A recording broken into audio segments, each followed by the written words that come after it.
పాపం తెల్లవారితే ఏమవుతాననుకున్నది. ఈ ఒక్కరోజైనా మా యజమాని కోసం కోత కోస్తానంటే కోడి కూస్తూనే ఉంటుంది ఈ రోజంతా. తెల్లవారితే కనుమ. కనుమ అంటే కక్కల పండగ.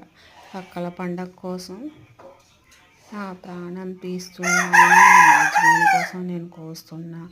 గుర్తుంచుకుంటాడో మర్చిపోతాడో అని చెప్పేసి ఈరోజైనా మొత్తం కోతంతా ఒకరోజే కోసేస్తా. రేపటి నుంచి నేను ఉండను కదా అని చెప్పి గుర్తు పెట్టుకోండి అని చెప్పేసి కోడి పాపం కోస్తూనే ఉంటుంది. కనికరమే లేదా దానిపైన. కోసుకు తింటున్నారా కషాయాలు. ఇలాంటి కషాయం మనుషులారా. నచ్చితే like and share and subscriber.